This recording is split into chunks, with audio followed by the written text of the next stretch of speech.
Hi guys, ಎಲ್ಲರಿಗೂ welcome back to our channel. ಇವತ್ತಿನ ಒಂದು ವಿಡಿಯೋ ಏನಪ್ಪ ಅಂತಂದರೆ ಸಾಮಾನ್ಯ ಜ್ಞಾನಕ್ಕೆ ಅಂದರೆ GKಗೆ ಸಂಬಂಧಿಸಿದಂಥ 5 ವಿಷಯಗಳ ಕುರಿತಾದಂಥ ಪ್ರಮುಖ ಹೇಳಿಕೆ ಆಧಾರಿತ ಪ್ರಶ್ನೆಗಳಿರ್ತವೆ ನೋಡ್ರಿ. ಈ ಒಂದು ಪ್ರಶ್ನೆಗಳು ಪ್ರಮುಖವಾಗಿರ್ತಾವೆ, ಮುಂದೆ ಬರುವಂಥ ಎಕ್ಸಾಮ್ಗಳಿಗೆ ಭಾಳ ಒಂದು ಸಹಕಾರಿಯಾಗಿವೆ ಅಂತಲೇ ಹೇಳ್ಬೋದು. GK ಕ್ವಶನ್ ಇರ್ತವೆ ನೋಡ್ರಿ, ಹೇಳಿಕೆ ರೂಪದಲ್ಲಿ ಮೊಟ್ಟ ಮೊದಲ ಬಾರಿಗೆ ನಮ್ಮ ಒಂದು ಯೂಟ್ಯೂಬ್ ಚಾನಲಲ್ಲಿ ನೀಡಲಾಗುತ್ತಿದೆ. ಓಕೆ, ಹಾಗಾದರೆ ಬನ್ನಿ ಮೊದಲನೇ ಒಂದು ಪ್ರಶ್ನೆ ನೋಡೋಣ. ಸಂವಿಧಾನಕ್ಕೆ ಸಂಬಂಧಿಸಿದಂಥ ಒಂದು ಪ್ರಶ್ನೆ ಆಗಿದೆ ನೋಡಿ. ಸಂವಿಧಾನದ ಒಂದು ಪ್ರಶ್ನೆ ಹೇಳಿಕೆಯ ರೂಪದ ಮೊದಲನೇ ಹೇಳಿಕೆ ನೋಡೋಣ. ಮೊದಲನೇ ಹೇಳಿಕೆ, ಈ ಕಾಯ್ದೆಯನ್ನು 1985ರಲ್ಲಿ 52ನೇ ಸಂವಿಧಾನ ತಿದ್ದುಪಡಿ ಮಾಡುವ ಮೂಲಕ ಜಾರಿಗೆ ತರಲಾಯಿತು ಅಂತ ಕೊಟ್ಟಿದ್ದಾರೆ. ಎರಡನೇ ಹೇಳಿಕೆ, ಇದನ್ನು ಸಂವಿಧಾನದ 10ನೇ ಶೆಡ್ಯೂಲ್ನಲ್ಲಿ ಸೇರಿಸಲಾಯಿತು ಅಂತ ಕೊಟ್ಟಿದ್ದಾರೆ. ಯಾವುದಕ್ಕೆ? ಭಾರತದ ಪಕ್ಷಾಂತರ ನಿಷೇಧ ಕಾಯ್ದೆ ಬಗ್ಗೆ ಹೇಳಿಕೆ ರೂಪದಲ್ಲಿ ಪ್ರಶ್ನೆ ಕೇಳಿದ್ದಾರೆ. ಇದಕ್ಕೆ ಸರಿಯಾದ ಉತ್ತರ ನೋಡೋದಾದರೆ ಸರಿಯಾದ ಉತ್ತರ ಏನಪ್ಪ ಅಂತಂದರೆ ಆಪ್ಷನ್ ಸಿ ನೋಡಿ, ಹೇಳಿಕೆ 1 ಮತ್ತು 2 ಹೇಳಿಕೆಗಳು ಸರಿಯಾಗಿವೆ. ಪಕ್ಷಾಂತರ ನಿಷೇಧ ಕಾಯ್ದೆಯನ್ನು 1985ರಲ್ಲಿ 52ನೇ ಸಂವಿಧಾನ ತಿದ್ದುಪಡಿ ಮೂಲಕ 10ನೇ ಶೆಡ್ಯೂಲ್ನಲ್ಲಿ ಸೇರಿಸಲಾಗುತ್ತದೆ. ರಾಜೀವ್ ಗಾಂಧಿ ಅವರ ಒಂದು ಕಾಲಾವಧಿ ಆಗಿರುತ್ತೆ ನೋಡಿರಿ. 1985ರಲ್ಲಿ ಅವರ ಒಂದು ಕಾಲಾವಧಿಯಲ್ಲಿ 10ನೇ ಅನುಸೂಚಿಯನ್ನು ಸೇರಿಸಲಾಗುತ್ತದೆ ಅಂತಲೇ ಹೇಳ್ಬೋದು. ನಿಮಗೆ ಎಕ್ಸಾಮ್ನಲ್ಲಿ ಏನು ಕೇಳ್ಬೋದಪ್ಪ ಅಂತಂದರೆ 10ನೇ ಅನುಸೂಚಿ ಯಾವುದ್ರ ಬಗ್ಗೆ ಸಂಬಂಧಿಸಿದೆ ಅಂತ ಕೇಳಿದ್ರು. ಯಾವುದಕ್ಕೆ? ಪಕ್ಷಾಂತರ ನಿಷೇಧ ಕಾಯ್ದೆ ಬಗ್ಗೆ ಸಂಬಂಧಿಸಿದೆ. ಇದು ಯಾವಾಗ ತಿದ್ದುಪಡಿ ಆಗಿತ್ತು ಅಂತ ಕೂಡ ಕೇಳಿದ್ರು. 1985 52ನೇ ಸಂವಿಧಾನ ತಿದ್ದುಪಡಿ ಮಾಡಿದ್ದಾರೆ ನೋಡ್ರಿ, ಇದನ್ನು ಜಾರಿ ತಂದಾರೆ. ಓಕೆ, 1 ಮತ್ತು 2 ಸರಿಯಾಗಿವೆ ಅಂತಲೇ ಹೇಳ್ಬೋದು ನೋಡ್ರಿ. ರಾಜೀವ್ ಗಾಂಧಿ ಸರ್ಕಾರ ಅಧಿಕಾರ ಅವಧಿ ಇರ್ತದೆ 1985ರಲ್ಲಿ. ನೆಕ್ಸ್ಟ್ ಹೋಗೋಣ. ಮಣ್ಣಿನ ಒಂದು ಪ್ರಕಾರದ ಬಗ್ಗೆ ಹೇಳಿಕೆ ರೂಪದ ಪ್ರಶ್ನೆ ಕೇಳಿದ್ದಾರೆ. ಮೊದಲನೇ ಹೇಳಿಕೆ, ಕಪ್ಪು ಮಣ್ಣು ಹತ್ತಿ ಬೆಳೆಗೆ ಅತ್ಯಂತ ಸೂಕ್ತವಾಗಿದೆ ಮತ್ತು ಇದನ್ನು ರೇಗೋರ್ ಮಣ್ಣು ಎಂದು ಕರೆಯುತ್ತಾರೆ ಅಂತ ಕೊಟ್ಟಿದ್ದಾರೆ. ಎರಡನೇ ಹೇಳಿಕೆ, ಲ್ಯಾಟರೈಟ್ ಮಣ್ಣು ಅತಿ ಹೆಚ್ಚು ಮಳೆ ಮತ್ತು ಹೆಚ್ಚಿನ ಉಷ್ಣಾಂಶ ಇರುವಂಥ ಪ್ರದೇಶದಲ್ಲಿ ರೂಪುಗೊಳ್ಳುತ್ತೆ ಅಂತ ಕೊಟ್ಟಿದ್ದಾರೆ. ಇದಕ್ಕೆ ಸರಿಯಾದ ಉತ್ತರ ಏನಪ್ಪ ಅಂತಂದರೆ 1 ಮತ್ತು 2 ಹೇಳಿಕೆಗಳು 2 ಸರಿಯಾಗಿವೆ. ನಾವೇನಪ್ಪ ಅಂತಂದರೆ ಕಪ್ಪು ಮಣ್ಣನ್ನು ರೇಗೋರ್ ಮಣ್ಣು ಅಂತ ಕೂಡ ಕರಿತೀವಿ ನೋಡ್ರಿ. ಇದು ಭಾಳ ಹತ್ತಿಗೆ ಭಾಳ ಅತ್ಯಂತ ಪ್ರಮುಖವಾದಂಥ ಸೂಕ್ತವಾದಂಥ ಮಣ್ಣು ಆಗಿದೆ ಅಂತ ಹೇಳ್ಬೋದು, ಬ್ಲ್ಯಾಕ್ ಸಾಯಿಲ್. ಓಕೆ, ಇವೇನಪ್ಪ ಅಂತಂದರೆ ಜ್ವಾಲಾಮುಖಿಗಳಿಂದ ಉಂಟಾಗಿರುವಂಥ ಮಣ್ಣಾಗಿದೆ ನೋಡಿ. ಕಪ್ಪು ಮಣ್ಣು ಜ್ವಾಲಾಮುಖಿಗಳಿಂದ ಉಂಟಾದಂಥ ಮಣ್ಣಾಗಿದೆ. ಅದೇ ರೀತಿಯಾಗಿ ಲ್ಯಾಟ್ರೈಟ್ ಮಣ್ಣು ಏನಪ್ಪ ಅಂತಂದರೆ ಪಶ್ಚಿಮ ಘಟ್ಟಗಳ ಒಂದು ಕಡೆ ಏನಪ್ಪ ಅಂತಂದರೆ ಬರುವಂಥ ಮಳೆಯಿಂದ ಆಗುವಂಥ ಮಣ್ಣಾಗಿದೆ. ಯಾವುದು? ಲ್ಯಾಟ್ರೈಟ್ ಮಣ್ಣು. ಅದಕ್ಕಾಗಿ 1 ಮತ್ತು 2 ಹೇಳಿಕೆಗಳು ಸರಿಯಾಗಿವೆ ನೋಡಿ. ಓಕೆ, ಜ್ವಾಲಾಮುಖಿ ಶಿಲೆಗಳಿಂದ ಕಪ್ಪು ಮಣ್ಣು ಉಂಟಾಗುತ್ತದೆ. ಲ್ಯಾಟ್ರೈಟ್ ಮಣ್ಣು ಏನಪ್ಪ ಅಂತಂದರೆ ಅತಿ ಹೆಚ್ಚು ಮಳೆ ಆಗುವ ಒಂದು ಪಶ್ಚಿಮ ಘಟ್ಟಗಳಂಥ ಒಂದು ಸ್ಥಳಗಳಲ್ಲಿ ಲಿಚಿಂಗ್ ಒಂದು ಪ್ರಕ್ರಿಯೆಯಿಂದ ಉಂಟಾಗುತ್ತೆ ಅಂತಲೇ ಹೇಳ್ಬೋದು. ನೆಕ್ಸ್ಟ್ ಹೋಗೋಣ. ಸಿಂಧು ನಾಗರಿಕತೆಯ ತಾಣಗಳ ಬಗ್ಗೆ ಪ್ರಶ್ನೆ ಕೇಳಿದ್ದಾರೆ. 1ನೇ ಹೇಳಿಕೆ, ಸಿಂಧು ಕಣಿವೆ ನಾಗರಿಕತೆಯ ಕಾಲಿಬಂಗನ್ ನಗರವು ರಾಜಸ್ಥಾನ ರಾಜ್ಯದಲ್ಲಿ ಕಂಡುಬರುತ್ತದೆ ಅಂತ ಕೊಟ್ಟಿದ್ದಾರೆ. 2ನೇ ಹೇಳಿಕೆ, ಕಾಲಿಬಂಗನ್ನಲ್ಲಿ ಉಳುಮೆ ಮಾಡಿ ಜಮೀನಿನ ಕುರುಹುಗಳು ಪತ್ತೆಯಾಗಿವೆ ಅಂತ ಕೊಟ್ಟಿದ್ದಾರೆ. ಇದಕ್ಕೆ ಸರಿಯಾದ ಉತ್ತರ ಆಪ್ಷನ್ ಸಿ ನೋಡಿ, 1 ಮತ್ತು 2 ಹೇಳಿಕೆಗಳು ಸರಿಯಾಗಿವೆ. ಸಿಂಧು ನಾಗರಿಕತೆ ಏನಪ್ಪ ಅಂತಂದರೆ ಕಾಲಿಬಂಗನ್ ರಾಜಸ್ಥಾನ ರಾಜ್ಯದಲ್ಲಿ ಕಂಡುಬರ್ತದೆ. ಇದು ಗಗ್ಗರ್ ನದಿಯ ತೀರದಲ್ಲಿ ಈ ಒಂದು ಕಾಲಿಬಂಗನ್ ಏನಪ್ಪ ಅಂತಂದರೆ ರಾಜಸ್ಥಾನದಲ್ಲಿ ಕಂಡುಬರ್ತದೆ. ಈ ಒಂದು ಕಾಲಿಬಂಗನ್ನಲ್ಲಿ ಉಳುಮೆ ಮಾಡಿದ ಜಮೀನಿನ ಕುರುಹುಗಳು ಪತ್ತೆಗಳು ಆಗಿವೆ ನೋಡಿ. ಇದು ಕೂಡ ಸರಿಯಾದ ಉತ್ತರ ಇದೆ. ಅದಕ್ಕಾಗಿ 1 ಮತ್ತು 2 ಏನಪ್ಪ ಅಂತಂದರೆ ಸರಿಯಾದ ಉತ್ತರ ಆಗಿದೆ ನೋಡಿ. ಓಕೆ, ಗಗನ್ ನದಿ ತೀರದಲ್ಲಿ ಕಾಲಿಬಂಗನ್ ಕಂಡುಬರ್ತದೆ ನೋಡ್ರಿ. ಇಲ್ಲೇನಪ್ಪ ಅಂತಂದರೆ ಉಳುಮೆ ಮಾಡಿದ ಹೊಲಗಳು ಮತ್ತು ಅಗ್ನಿಕುಂಡಗಳು ಕೂಡ ಪತ್ತೆಯಾಗಿವೆ ಈ ಒಂದು ಕಾಲಿಬಂಗನ್ನಲ್ಲಿ ರಾಜಸ್ಥಾನದಲ್ಲಿ ಕಂಡುಬರ್ತದೆ. ನೆಕ್ಸ್ಟ್, ಮಾನವನ ಬರುವ ರೋಗಗಳ ಬಗ್ಗೆ ಕೊಟ್ಟಿದ್ದಾರೆ ಕ್ವಶನ್. ಮೊದಲ ಒಂದು ಹೇಳಿಕೆ, ಮಲೇರಿಯಾ ರೋಗವು ಬ್ಯಾಕ್ಟೀರಿಯಾದಿಂದ ಹರಡುವಂಥ ಒಂದು ಸಾಂಕ್ರಾಮಿಕ ರೋಗ ಅಂತ ಕೊಟ್ಟಿದ್ದಾರೆ. 2ನೇ ಹೇಳಿಕೆ, ಡೆಂಗು ಜ್ವರವು ಏಡಿಸ್ ಈಜಿಪ್ಟ್ ಸೊಳ್ಳೆಯ ಕಚ್ಚುವಿಕೆಯಿಂದ ಹರಡುತ್ತಂತ ಕೊಟ್ಟಿದ್ದಾರೆ. ಇದಕ್ಕೆ ಸರಿಯಾದ ಉತ್ತರ ಆಪ್ಷನ್ಸ್ 2 ನೋಡ್ರಿ. ಆಪ್ಷನ್ಸ್ ಬಿ 2 ಮಾತ್ರ ಸರಿಯಾಗಿದೆ. ಓಕೆ, ಮಲೇರಿಯಾ ಬ್ಯಾಕ್ಟೀರಿಯಾದಿಂದ ಬರೋದಿಲ್ಲ, ಬದಲಾಗಿ ಪ್ರೋಟೋಜೋವಾ ಆಗಿರುವಂಥ ಒಂದು ಪ್ಲಾಸ್ಮೋಡಿಯಂ ವೈವಾಕ್ಸ್ನಿಂದ ಬರ್ತದೆ. ಯಾವುದು? ಮಲೇರಿಯಾ ಬರೋದು ಯಾವುದಪ್ಪ? ಪ್ರೋಟೋಜೋವಾದಿಂದ ಬರುತ್ತೆ ನೋಡ್ರಿ ಮಲೇರಿಯಾ. ಅದೇ ರೀತಿಗೆ ಡೆಂಗು ಜ್ವರ ಏನಪ್ಪ ಅಂತಂದರೆ ಈಡಿಸ್ ಈಜಿಪ್ಟ್ ಎಂಬ ಒಂದು ಸೊಳ್ಳೆ ಕಚ್ಚುವಿಂದ ಬರುತ್ತೆ ನೋಡ್ರಿ. ಡೆಂಗು ಜ್ವರ ಏನಪ್ಪ ಅಂತಂದರೆ ವೈರಸ್ನಿಂದ ಬರ್ತದೆ, ವೈರಸ್ನಿಂದ ಹರಡುವಂಥ ಜ್ವರ ಆಗಿದೆ ಅಂತ ಹೇಳ್ಬೋದು. ಅದಕ್ಕಾಗಿ ಎರಡನೇ ಹೇಳಿಕೆ ಮಾತ್ರ ಸರಿಯಾಗಿದೆ ಅಂತಲೇ ಹೇಳ್ತೀವಿ. ಓಕೆ. ಮಲೇರಿಯಾ ರೋಗ ಏನಪ್ಪ ಅಂತಂದರೆ ಪ್ಲಾಸ್ಮೋಡಿಯಂ ಎಂಬ ಒಂದು ಪ್ರೋಟೋಜೋಯದಿಂದ ಬರ್ತದೆ. ಅದು ಪರಾವಲಂಬಿ ಜೀವಿಯಿಂದ ಬರ್ತದೆ ಅಂತ ಹೇಳ್ಬೋದು. ಡೆಂಗು ಅನ್ನೋದು ಏನಪ್ಪ ಅಂತಂದರೆ ಒಂದು ವೈರಸ್ ಆಗಿದೆ ನೋಡಿ. ಸೊಳ್ಳೆಯಿಂದ ಡೆಂಗು ಒಂದು ಎಡಿಸ್ ಈಜಿಪ್ಟ್ನಿಂದ ಬರ್ತದೆ. ಅರ್ಥಶಾಸ್ತ್ರದ ಬಗ್ಗೆ ಇದೆ. ಆರ್ಥಿಕತೆ ಹಣದುಬ್ಬರದ ಬಗ್ಗೆ ಕೊಟ್ಟಿದ್ದಾರೆ. ಮೊದಲ ಒಂದು ಹೇಳಿಕೆ ಆರ್ಥಿಕತೆಯಲ್ಲಿ ಹಣದುಬ್ಬರ ಹೆಚ್ಚಾದಾಗ ಹಣದ ಮೌಲ್ಯವು ಕಡಿಮೆ ಆಗುತ್ತೆ ಅಂತ ಕೊಟ್ಟಿದ್ದಾರೆ. ಎರಡನೇ ಹೇಳಿಕೆ ಸ್ಟ್ಯಾಗ್ಫ್ಲೇಷನ್ ಎಂದರೆ ಆರ್ಥಿಕತೆಯ ಬೆಳವಣಿಗೆಯ ಜೊತೆಗೆ ಬೆಲೆಗಳು ಕಡಿಮೆಯಾಗುವ ಒಂದು ಸ್ಥಿತಿಯಾಗಿದೆ ಅಂತ ಕೊಟ್ಟಿದ್ದಾರೆ. ಇದಕ್ಕೆ ಡೈರೆಕ್ಟಾಗಿ ಸರಿಯಾದ ಉತ್ತರ ನೋಡೋದಾದರೆ ಕೇವಲ ಒಂದು ಹೇಳಿಕೆ ಮಾತ್ರ ಸರಿಯಾಗಿ ನೋಡಿ. ಆಪ್ಷನ್ ಸಿ ಸರಿಯಾದ ಉತ್ತರ ಇದೆ. ಆರ್ಥಿಕತೆ ಹಣದುಬ್ಬರ ಹೆಚ್ಚಾದಾಗ ಏನಪ್ಪ ಅಂತಂದರೆ ಹಣದ ಮೌಲ್ಯ ಏನಾಗುತ್ತೆ, ಕಡಿಮೆ ಆಗುತ್ತೆ ನೋಡಿರಿ. ಓಕೆ. ಕೇವಲ ಒಂದು ಹೇಳಿಕೆ ಮಾತ್ರ ಸರಿಯಾಗಿದೆ ಅಂತ ಹೇಳ್ಬೋದು. ಬೆಲೆ ಹೆಚ್ಚಾದಾಗ ಅಂದರೆ 100 ರೂಪಾಯಿಗೆ ಸಿಗುವಂಥ ವಸ್ತುಗಳ ಪ್ರಮಾಣ ಏನಾಗುತ್ತೆ ಅಂದರೆ ಕಡಿಮೆ ಆಗ್ತದೆ. ಎರಡನೇ ತಪ್ಪಾಗಿದೆ ನೋಡಿ. ಸ್ಟ್ಯಾಗ್ಫ್ಲೇಷನ್ ಎಂದರೆ ಏನಪ್ಪ ಅಂತಂದ್ರೆ ಹಣದುಬ್ಬರದ ಜೊತೆಗೆ ಹೆಚ್ಚಿನ ನಿರುದ್ಯೋಗ, ಆರ್ಥಿಕ ಕುಸಿತ ಇರುವುದನ್ನು ನಾವು ಸ್ಟ್ಯಾಗ್ಫ್ಲೇಷನ್ ಅಂತ ಕರಿತೇವೆ, ಬೆಲೆ ಏರಿಕೆ ಆದಾಗ. ನೆಕ್ಸ್ಟ್ ನೋಡೋಣ. ಮೂಲಭೂತ ಹಕ್ಕುಗಳು ತುರ್ತು ಪರಿಸ್ಥಿತಿಯ ಒಂದು ಕುರಿತಾದ ಹೇಳಿಕೆ ಪ್ರಶ್ನೆ ಇದೆ. ಮೊದಲನೇ ಒಂದು ಹೇಳಿಕೆ ಸಂವಿಧಾನದ 19ನೇ ವಿಧಿಯು ಭಾರತದ ಎಲ್ಲ ನಾಗರಿಕರಿಗೆ ವಾಕ್ ಮತ್ತು ಅಭಿವ್ಯಕ್ತಿ ಸ್ವಾತಂತ್ರ್ಯವನ್ನು ನೀಡುತ್ತದೆ ಅಂತ ಕೊಟ್ಟಿದ್ದಾರೆ. ಎರಡನೇ ಹೇಳಿಕೆ ರಾಷ್ಟ್ರೀಯ ತುರ್ತು ಪರಿಸ್ಥಿತಿಯ ಸಮಯದಲ್ಲಿ 20 ಮತ್ತು 21ನೇ ವಿಧಿಗಳನ್ನು ಅಮಾನತುಗೊಳಿಸುವಂತಿಲ್ಲ ಅಂತ ಕೊಟ್ಟಿದ್ದಾರೆ. ಇದಕ್ಕೆ ಸರಿಯಾದ ಉತ್ತರ ನೋಡೋದಾದರೆ 1 ಮತ್ತು 2 ಹೇಳಿಕೆಗಳು ಸರಿಯಾಗಿ ನೋಡಿ. ಅದಕ್ಕಾಗಿ ಆಪ್ಷನ್ ಸಿ ಸರಿಯಾಗಿದೆ. ಸಂವಿಧಾನ 19ನೇ ವಿಧಿ ಏನು ಹೇಳುತ್ತಪ್ಪ ಅಂತಂದ್ರೆ ವಾಕ್ ಸ್ವಾತಂತ್ರ್ಯ ಬಗ್ಗೆ ಮತ್ತು ಅಭಿವ್ಯಕ್ತಿ ಸ್ವಾತಂತ್ರ್ಯ ಬಗ್ಗೆ ಮಾಹಿತಿಯನ್ನು ನೀಡುತ್ತದೆ. ಅದೇ ರೀತಿಯಾಗಿ ತುರ್ತು ಪರಿಸ್ಥಿತಿಯ ಒಂದು ಸಮಯದಲ್ಲಿ ಸಂವಿಧಾನದ 20 ಮತ್ತು 21ನೇ ವಿಧಿಯನ್ನು ಏನು ಮಾಡ್ಬೋದು ಅಂದರೆ ಅಮಾನತು ಮಾಡಲು ಸಾಧ್ಯವಿಲ್ಲ ಅಂತಲೇ ಹೇಳ್ಬೋದು. ಅದಕ್ಕಾಗಿ 1 ಮತ್ತು 2 ಹೇಳಿಕೆಗಳು ಸರಿಯಾಗಿ ನೋಡಿ.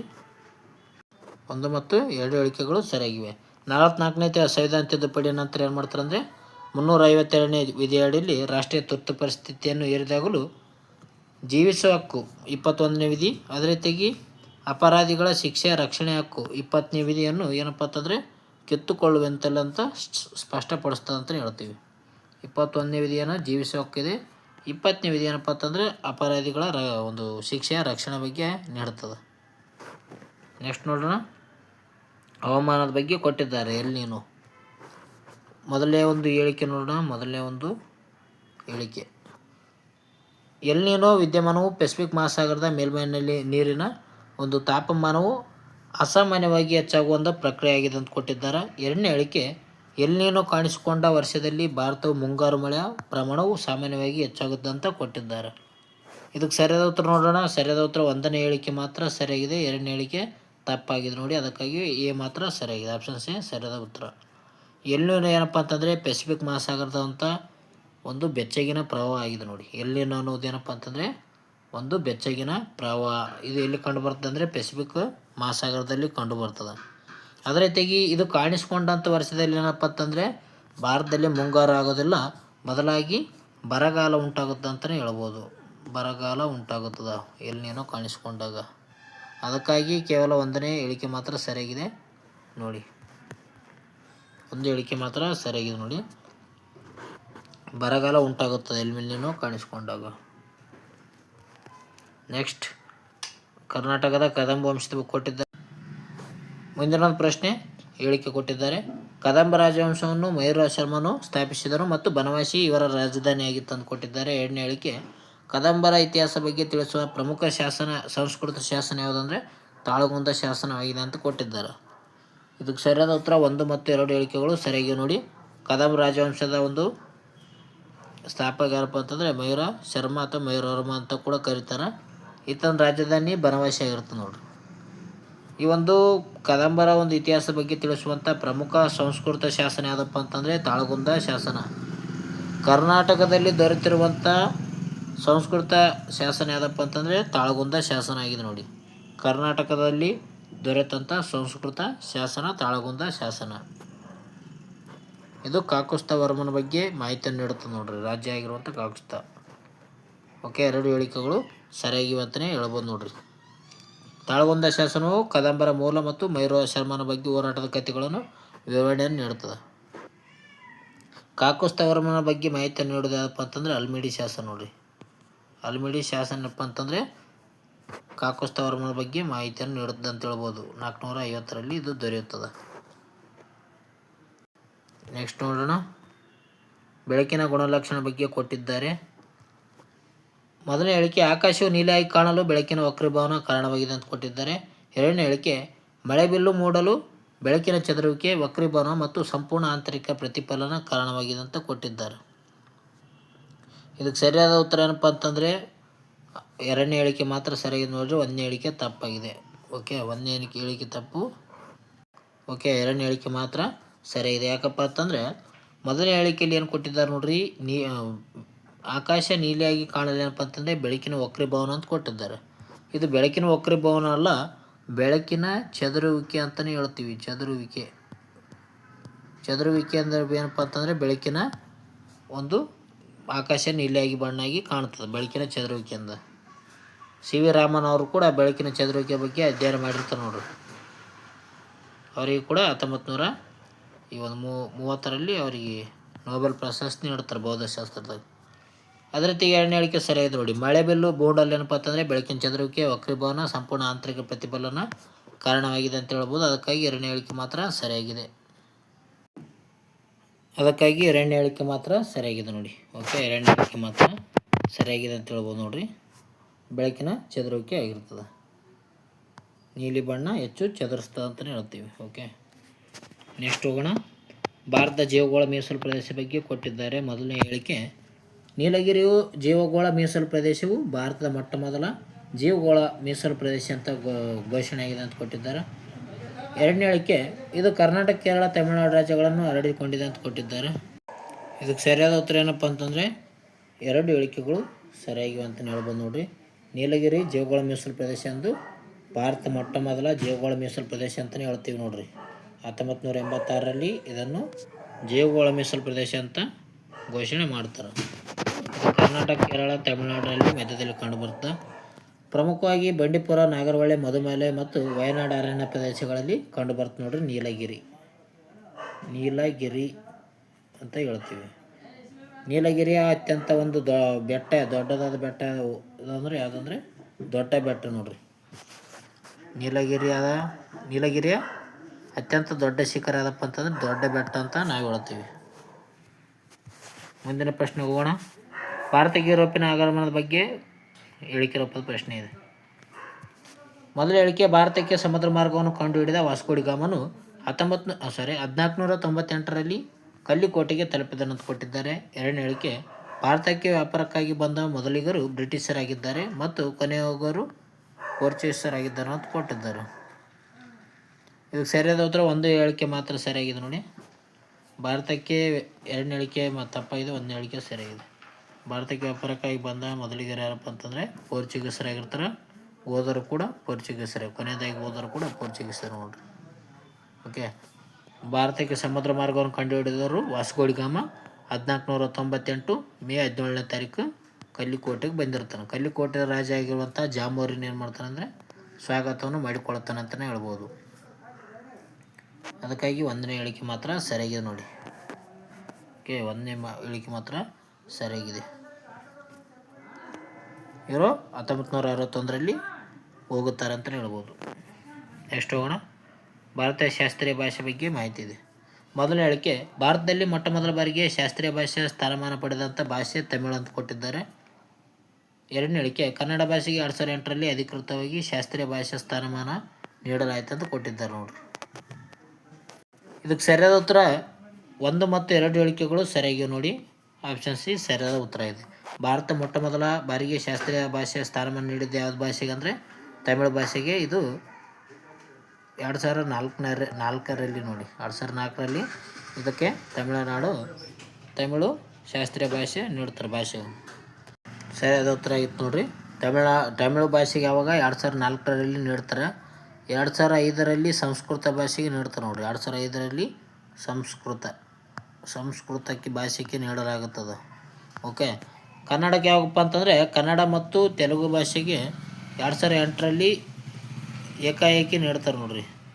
ತೆಲುಗು ಭಾಷೆಗೆ ನೀಡ್ತಾರೆ. ತೆಲುಗು ಮತ್ತು ಕನ್ನಡಕ್ಕೆ 2008ರಲ್ಲಿ ಶಾಸ್ತ್ರೀಯ ಭಾಷೆ ನೀಡ್ತಾರೆ. ಅದಕ್ಕಾಗಿ 2 ಹೇಳಿಕೆಗಳು ಸರಿಯಾಗಿ ನೋಡಿ. ಓಕೆ, 2 ಹೇಳಿಕೆಗಳು ಸರಿಯಾಗಿ ನೋಡಿ. ನೆಕ್ಸ್ಟ್ ಪ್ರಶ್ನೆ, ಮೊದಲನೇದಾಗಿ ಶೂನ್ಯ ವೇಳೆ ಎಂಬುದು ಭಾರತೀಯ ಸಂಸದೀಯ ವ್ಯವಸ್ಥೆಯ ಜಗತ್ತಿಗೆ ನೀಡಿದ ಸ್ವಂತ ಕೊಡುಗೆಯಾಗಿದೆ ಅಂತ ಕೊಟ್ಟಿದ್ದಾರೆ. 2ನೇ ಹೇಳಿಕೆ, ಸಂಸತ್ತಿನ ಅಧಿವೇಶನದಲ್ಲಿ ಪ್ರಶ್ನೋತ್ತರ ವೇಳೆಯ ನಂತರ ತಕ್ಷಣವೇ ಶೂನ್ಯ ವೇಳೆಯನ್ನು ಪ್ರಾರಂಭವಾಗುತ್ತದೆ ಅಂತ ಕೊಟ್ಟಿದ್ದಾರೆ. ಇದು ಸಂಸತ್ತಿನ ಕಲಾಪದ ಬಗ್ಗೆ ಮಾಹಿತಿ ಇದೆ. ಸರಿಯಾದ ಉತ್ತರ 1 ಮತ್ತು 2 ಹೇಳಿಕೆಗಳು ಸರಿಯಾಗಿ ನೋಡಿ. ಓಕೆ, ಶೂನ್ಯ ವೇಳೆಯನ್ನು ಸಂವಿಧಾನದ ಉಲ್ಲೇಖವಿಲ್ಲ, ಆದರೂ ಕೂಡ 1962ರಾಗ ಭಾರತ ದೇಶ ಅಳವಡಿಸಿಕೊಳ್ತದೆ ನೋಡ್ರಿ. ಕಲಾಪದ ಮೊದಲ ಗಂಟೆಯನ್ನು ಪ್ರಶ್ನೋತ್ತರ ವೇಳೆ ಎಂದು ಕರೆಯುತ್ತಾರೆ. ಕಲಾಪದ ಮೊದಲ ಗಂಟೆಯನ್ನು ಏನಂತಾರೆ? ಪ್ರಶ್ನೋತ್ತರ ಗಂಟೆ ಅಂತ ಕರೆಯುತ್ತಾರೆ. 11 ತನಕ ಇರುತ್ತೆ ನೋಡ್ರಿ. ನಂತರದ ಗಂಟೆಯನ್ನು 12 ಗಂಟೆ ನಂತರ ಗಂಟೆಯನ್ನು ಶೂನ್ಯ ವೇಳೆ ಆರಂಭವಾಗ್ತದೆ. 12ರಿಂದ ನಂತರ ಗಂಟೆಯನ್ನು ಏನಂತಾರೆ? ಶೂನ್ಯ ವೇಳೆ ಅಂತ ಕರೀತಾರೆ ನೋಡ್ರಿ. ಇದು ಕೂಡ ಪ್ರಶ್ನೆ ಆಗಿದೆ. ಭಾರತದ ಅಣೆಕಟ್ಟು ಬಗ್ಗೆ ಪ್ರಶ್ನೆ ಕೊಟ್ಟಿದ್ದಾರೆ. ಮೊದಲನೇದು ಹೇಳಿಕೆ, ಮಹಾನದಿಯ ಮೇಲೆ ನಿರ್ಮಿಸಲಾಗಿರುವ ಒಡಿಶಾ ಹಿರಾಕೂಡ್ ಅಣೆಕಟ್ಟು ಭಾರತದ ಅತಿ ಉದ್ದದ ಅಣೆಕಟ್ಟಾಗಿದೆ ಅಂತ ಕೊಟ್ಟಿದ್ದಾರೆ. 2ನೇ ಹೇಳಿಕೆ, ಭಗೀರಥಿ ನದಿಗೆ ನಿರ್ಮಿಸಿರುವ ಉತ್ತರಾಖಂಡದ ತೇರೆ ಅಣೆಕಟ್ಟು ಏನಪ್ಪ ಅಂತಂದರೆ ಭಾರತದ ಅತಿ ಎತ್ತರವಾದ ಅಣೆಕಟ್ಟು ಅಂತ ಕೊಟ್ಟಿದ್ದಾರೆ. ಇದಕ್ಕೇನಪ್ಪ ಅಂತಂದರೆ 1 ಮತ್ತು 2 ಹೇಳಿಕೆಗಳು ಸರಿಯಾಗಿ ನೋಡಿ. ಅದಕ್ಕಾಗಿ ಆಪ್ಷನ್ ಸಿ ಸರಿಯಾದ ಉತ್ತರ. ಓಕೆ, ಹಿರಾಕೂಡ್ಗೆ ಏನಪ್ಪ ಅಂತಂದರೆ ಪ್ರಪಂಚದ ಅತ್ಯಂತ ಉದ್ದವಾದ ಒಂದು ಮಣ್ಣಿನ ಅಣೆಕಟ್ಟುಗಳಲ್ಲಿ ಕೂಡ ಇದು ಒಂದಾಗಿದೆ ಅಂತ ಹೇಳ್ಬೋದು. ಅದೇ ರೀತಿಯಾಗಿ ತೇರೆ ಅಣೆಕಟ್ಟು ಏನಪ್ಪ ಅಂತಂದರೆ ಭಾರತದ ಅತಿ ಎತ್ತರವಾದ ಅಣೆಕಟ್ಟಾಗಿದೆ. ಎತ್ತರವಾದದ್ದು ತೇರೆ ಆಗಿದೆ. ಅದೇ ರೀತಿಯಾಗಿ ಉದ್ದವಾಗಿರೋದು ಯಾವುದಪ್ಪ ಅಂತಂದರೆ ಹಿರಾಕೂಡ್ ಆಗಿದೆ ನೋಡಿ. ಒಡಿಶಾದಲ್ಲಿ ಕಂಡುಬರ್ತದೆ. ತೇರಿ ಉತ್ತರಾಖಂಡದಲ್ಲಿ ಕಂಡುಬರ್ತದೆ ಅಂತ ಹೇಳ್ತೀವಿ. ನೆಕ್ಸ್ಟ್, ಚಂದ್ರಯಾನ 3 ಬಗ್ಗೆ ಕೇಳಿದ್ದಾರೆ. ಮೊದಲನೇ ಹೇಳಿಕೆ, ವಿಕ್ರಮ್ ಲ್ಯಾಂಡರ್ ಇಳಿಸಿದ ಒಂದು ಚಂದ್ರನ ದಕ್ಷಿಣ ಧ್ರುವ ಜಾಗವನ್ನು ಶಿವಶಕ್ತಿ ಪಾಯಿಂಟ್ ಎಂದು ನಾಮಕರಣ ಮಾಡಲಾಗಿದೆ ಅಂತ ಕೊಟ್ಟಿದ್ದಾರೆ. 2ನೇ ಹೇಳಿಕೆ, ಚಂದ್ರಯಾನ 3 ಜೊತೆಗೆ ಇದ್ದ ಒಂದು ಸಣ್ಣ ರೋವರ್ನ ಹೆಸರನ್ನು ಪ್ರಜ್ಞಾನ್ ಎಂದು ಕರೆಯಲಾಗಿದೆ ಅಂತ ಕೊಟ್ಟಿದ್ದಾರೆ. ಇದಕ್ಕೆ ಸರಿಯಾದ ಉತ್ತರ ಆಪ್ಷನ್ಸು 1 ಮತ್ತು 2 ಹೇಳಿಕೆಗಳು ಸರಿಯಾಗಿದೆ. ಆಪ್ಷನ್ ಸಿ ಸರಿಯಾದ ಉತ್ತರ. 2023ರಲ್ಲಿ ಏನು ಈ ಒಂದು ಚಂದ್ರಯಾನ 3ಯನ್ನು ಉಡಾವಣೆ ಮಾಡಿದ್ರು, ಅದು ದಕ್ಷಿಣ ಧ್ರುವದಲ್ಲಿ ಇಳಿದಿದೆ. ಆ ಜಾಗವನ್ನು ನರೇಂದ್ರ ಮೋದಿಯವರು ಶಿವಶಕ್ತಿ ಪಾಯಿಂಟ್ ಅಂತ ನಾಮಕರಣ ಮಾಡಿದ್ದಾರೆ ನೋಡ್ರಿ. ಚಂದ್ರಯಾನ್ 3 ಜೊತೆಗಿದ್ದ ಒಂದು ಸಣ್ಣ ರೋವರ್ನ ಹೆಸರು ಏನಪ್ಪ ಅಂತಂದರೆ ಪ್ರಜ್ಞಾನ್ ಅಂತ ಇರ್ತದೆ. ಅದಕ್ಕಾಗಿ 2 ಹೇಳಿಕೆಗಳು ಸರಿಯಾಗಿ ನೋಡು. ಓಕೆ, 2023 ಆಗಸ್ಟ್ 23ನೇ ತಾರೀಕು ಇದು ದಕ್ಷಿಣ ಧ್ರುವವನ್ನು ತಲುಪ್ತದೆ. ನೆಕ್ಸ್ಟ್ ಹೋಗೋಣ. ಬ್ರಿಕ್ಸ್ ಬಗ್ಗೆ ಕೇಳಿದ್ದಾರೆ. ಹೇಳಿಕೆ ರೂಪದ ಪ್ರಶ್ನೆ, ಬ್ರಿಕ್ಸ್ ಒಕ್ಕೂಟ ಪ್ರಧಾನ ಕಚೇರಿಯು ಚೀನಾದ ಶಾಂಘೈ ನಗರದಲ್ಲಿ ಕಂಡುಬರ್ತದೆ ಅಂತ ಕೊಟ್ಟಿದ್ದಾರೆ. 2ನೇ ಹೇಳಿಕೆ, ಬ್ರಿಕ್ಸ್ ಒಕ್ಕೂಟವು ಜಂಟಿಯಾಗಿ ಸ್ಥಾಪಿಸಿರುವ ಬ್ಯಾಂಕನ್ನು ನ್ಯೂ ಡೆವಲಪ್ಮೆಂಟ್ ಬ್ಯಾಂಕ್ ಎಂದು ಕರೆಯುತ್ತಾರೆ ಅಂತ ಕೊಟ್ಟಿದ್ದಾರೆ. ಇದಕ್ಕೆ ಸರಿಯಾದ ಉತ್ತರ 1 ಮತ್ತು 2 ಹೇಳಿಕೆಗಳು ಸರಿಯಾಗಿವೆ ಅಂತಲೇ ಹೇಳ್ತೀವಿ. 1 ಮತ್ತು 2 ಹೇಳಿಕೆಗಳು ಸರಿಯಾಗಿವೆ ನೋಡಿ. ಬ್ರಿಕ್ಸ್ ಅಂದರೆ ಏನಪ್ಪ ಅಂತಂದರೆ Brazil, Russia, India, China, south Africa ಅಂತ ನಾವು ಕರೆಯುತ್ತೇವೆ. ಓಕೆ, ದಕ್ಷಿಣ ಆಫ್ರಿಕಾ ಅಂತ ನಾವು ಕರಿತೇವೆ. ಇವು 5 ಏನಪ್ಪ ಅಂತಂದರೆ ಬ್ರಿಕ್ಸ್ನ ಒಂದು ಸಂಸ್ಥಾಪಕ ರಾಷ್ಟ್ರಗಳಾಗಿದ್ದಾವೆ. ಇವೇನೋ ಇದರದ ಒಂದು ಕೇಂದ್ರ ಪ್ರಧಾನ ಕಚೇರಿ ಚೀನಾದ ಒಂದು ಶಾಂಘೈ ನಗರದಲ್ಲಿ ಕಂಡುಬರುತ್ತೆ ನೋಡ್ರಿ. ಅದೇ ರೀತಿಯಾಗಿ ಈ ಒಂದು ಬ್ರಿಕ್ಸ್ ಒಕ್ಕೂಟ ಜಂಟಿಯಾಗಿ ಏನು ಮಾಡುತ್ತಂದರೆ 2014ರಲ್ಲಿ ನ್ಯೂ ಡೆವಲಪ್ಮೆಂಟ್ ಬ್ಯಾಂಕನ್ನು ಸ್ಥಾಪನೆ ಮಾಡುತ್ತದೆ. ನ್ಯೂ ಡೆವಲಪ್ಮೆಂಟ್ ಬ್ಯಾಂಕ್ ಸ್ಥಾಪನೆ ಮಾಡಿದ ಸಂಸ್ಥೆ ಬ್ರಿಕ್ಸ್ ಆಗಿದೆ ನೋಡಿ. ಅದಕ್ಕಾಗಿ 2 ಹೇಳಿಕೆಗಳು ಸರಿಯಾಗಿವೆ. 2014ರಲ್ಲಿ ನ್ಯೂ ಡೆವಲಪ್ಮೆಂಟ್ ಬ್ಯಾಂಕ್ ಸ್ಥಾಪನೆ ಮಾಡ್ತಾರೆ. ಇದರ ಕೇಂದ್ರ ಕಚೇರಿ ಶಾಂಘೈನಲ್ಲಿದೆ ನೋಡಿ. ಹಾಗಾದರೆ NDB ನ್ಯೂ ಡೆವಲಪ್ಮೆಂಟ್ ಬ್ಯಾಂಕ್ನ ಒಂದು ಮುಖ್ಯಸ್ಥರು ಯಾರಂತ ಕಮೆಂಟ್ ಮಾಡಿ. ಓಕೆ, ನ್ಯೂ ಡೆವಲಪ್ಮೆಂಟ್ ಬ್ಯಾಂಕ್ನ ಮುಖ್ಯಸ್ಥರು ಯಾರಿದ್ದಾರೆ ಪ್ರಸ್ತುತ ಕಮೆಂಟ್ ಮಾಡಿ. ನೆಕ್ಸ್ಟ್, GST ಬಗ್ಗೆ ಕೊಟ್ಟಿದ್ದಾರೆ. ಮೊದಲ ಹೇಳಿಕೆ, GSTಯ ಒಂದು ಗಮ್ಯಸ್ಥಾನ ಆಧಾರಿತ ಪರೋಕ್ಷ ತೆರಿಗೆಯಾಗಿದೆ ಅಂತ ಕೊಟ್ಟಿದ್ದಾರೆ. 2ನೇದು, ಪೆಟ್ರೋಲಿಯಂ ಉತ್ಪನ್ನಗಳು ಮತ್ತು ಮಾನವ ಬಳಕೆಗಾಗಿ ಆಲ್ಕೋಹಾಲ್ ಪ್ರಸ್ತುತ GST ವ್ಯಾಪ್ತಿಯಲ್ಲಿ ಬರುತ್ತವೆ ಅಂತ ಕೊಟ್ಟಿದ್ದಾರೆ. ಇದಕ್ಕೆ ಸರಿಯಾದ ಉತ್ತರ ಕೇವಲ 1 ಹೇಳಿಕೆ ಮಾತ್ರ ಸರಿಯಾಗಿದೆ. ಆಪ್ಷನ್ ಸಿ ಸರಿ. GST ಏನಪ್ಪ ಅಂತಂದರೆ ಒಂದು ಪರೋಕ್ಷ ತೆರಿಗೆಯಾಗಿದೆ ನೋಡಿ. ಓಕೆ, ಪರೋಕ್ಷ ತೆರಿಗೆಯಾಗಿದೆ. ಇದು ಹಲವಾರು ಬಾರಿ ನೋಡಿದ್ದೀವಿ. ಇಲ್ಲಿ 2ನೇ ಒಂದು ಹೇಳಿಕೆಯಲ್ಲಿ ಏನು ಕೊಟ್ಟಿದ್ದಾರಪ್ಪ ಅಂತಂದ್ರೆ ಪೆಟ್ರೋಲ್ ಆಗಿರ್ಬೋದು, ಆಲ್ಕೋಹಾಲ್ ಆಗಿರ್ಬೋದು, ಇವು GST ವ್ಯಾಪ್ತಿಯಲ್ಲಿ ಬರುತ್ತವೆ ಅಂತ ಕೊಟ್ಟಿದ್ದಾರೆ. ಇವು ಏನಪ್ಪ ಅಂತಂದರೆ GST ವ್ಯಾಪ್ತಿಯಲ್ಲಿ ಬರೋದಿಲ್ಲ ನೋಡ್ರಿ. ಅದಕ್ಕಾಗಿ 2ನೇ ಹೇಳಿಕೆ ತಪ್ಪು. ಓಕೆ, ಕೇವಲ 1 ಮಾತ್ರ ಸರಿಯಾಗಿದೆ ನೋಡಿ. ಡೀಸೆಲ್ ಆಗಿರ್ಬೋದು, ಮದ್ಯ ಮತ್ತು ವಿದ್ಯುತ್ ಶಕ್ತಿಯನ್ನು ಇದುವರೆಗೂ GST ವ್ಯಾಪ್ತಿಯಲ್ಲಿ ಹೊರಗಿಡಲಾಗಿದೆ ನೋಡಿ. ನೆಕ್ಸ್ಟ್, ಕರ್ನಾಟಕ ಪ್ರಮುಖ ಮೂಲಸೌಕರ್ಯ ಕುರಿತ ಬಗ್ಗೆ ಕೇಳಿದ್ದಾರೆ. ಮೊದಲನೇ ಒಂದು ಹೇಳಿಕೆ, ಕೃಷ್ಣಸಾಗರ ಅಣೆಕಟ್ಟನ್ನು ಕಾವೇರಿ ನದಿಗೆ ಅಡ್ಡಲಾಗಿ ಮಂಡ್ಯ ಜಿಲ್ಲೆಯಲ್ಲಿ ನಿರ್ಮಿಸಲಾಗಿದೆ ಅಂತ ಕೊಟ್ಟಿದ್ದಾರೆ.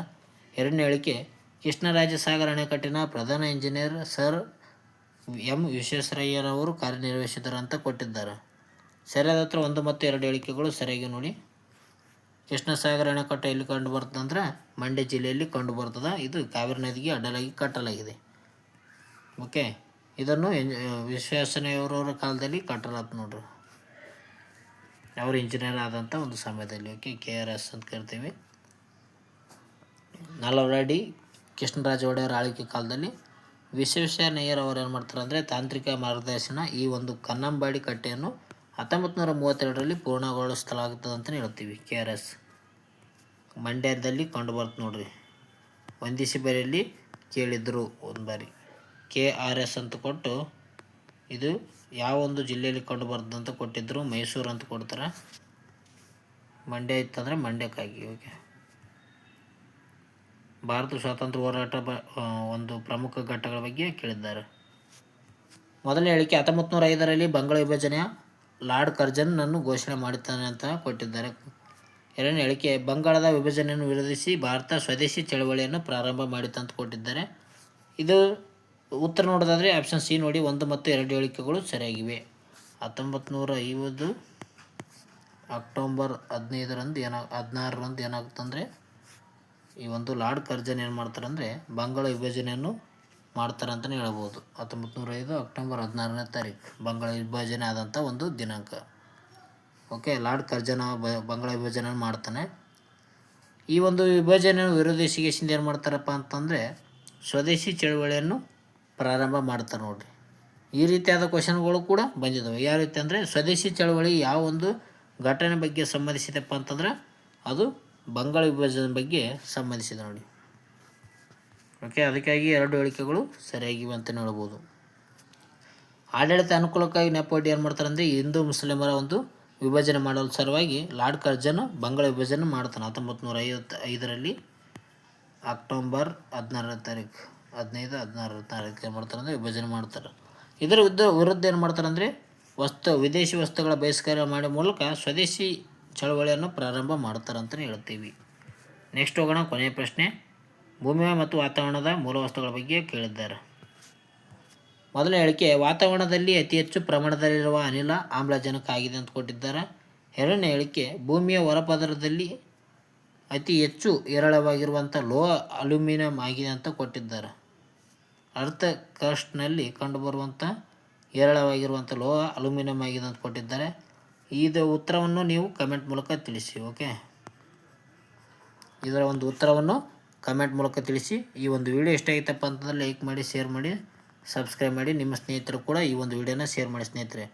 ಜಿ ಕೆ ನೀವು ಓದ್ಕೊಂಡಿರ್ತೀರೋ ಅದರದ್ದು ಹೇಳಿಕೆ ರೂಪದ ಒಂದು ಪ್ರಮುಖ ಪ್ರಶ್ನೆಗಳಾಗಿವೆ ನೋಡಿ. ಇದರಿಂದ ಏನಾಗುತ್ತೆ ಅಂದರೆ ನಿಮಗೆ ರಿವಿಷನ್ ಕೂಡ ಆದಂಗೆ ಆಯಿತು. ಪ್ರಮುಖ 20 ಪ್ರಶ್ನೆ ನೋಡ್ಕೊಂಡಿವಿ. ಓಕೆ, ರಿವಿಷನ್ ಆಯ್ತು ನೋಡ್ರಿ ನಿಮಗೆ ಒಂದು ಸಲ. ಪಟ್ಟಾಕ್ಷೆ ಒಂದು ಲೈಕ್ ಬಟನ್ನ ಪ್ರೆಸ್ ಮಾಡಿ. ಓಕೆ, ಜಲ್ದಿ ಫಾಸ್ಟಾಗಿ ಲೈಕ್ ಬಟನ್ ಪ್ರೆಸ್ ಮಾಡಿ. ಯಾಕಪ್ಪ ಅಂತಂದರೆ ಇದರಲ್ಲಿ ನೀವು ಜ್ಞಾನ ಪಡೆದಿರ ಅಂದ್ಕೊಂಡ್ರೆ ಲೈಕ್ ಮಾಡಿ. ನಾನು ತಿಳ್ಕೊಂಡಿದ್ದೇನಪ್ಪ ಅಂತ ಅಂದ್ಕೊಂಡ್ರೆ ಲೈಕ್ ಮಾಡಿ. ಓಕೆ ಸ್ನೇಹಿತರೆ, ಉತ್ತರವನ್ನು ಕಮೆಂಟ್ ಮೂಲಕ ತಿಳಿಸಿ. ಅದೇ ರೀತಿಯಾಗಿ ನಿಮ್ಮ ಅಭಿಪ್ರಾಯಗಳನ್ನು ಕೂಡ ಕಮೆಂಟ್ ಮೂಲಕ ತಿಳಿಸ್ಬೋದು. ವಿಡಿಯೋ ಯಾವ ರೀತಿಯಾಗಿದೆ ಅಂತ ಕಮೆಂಟ್ ಮೂಲಕ ತಿಳಿಸಿ.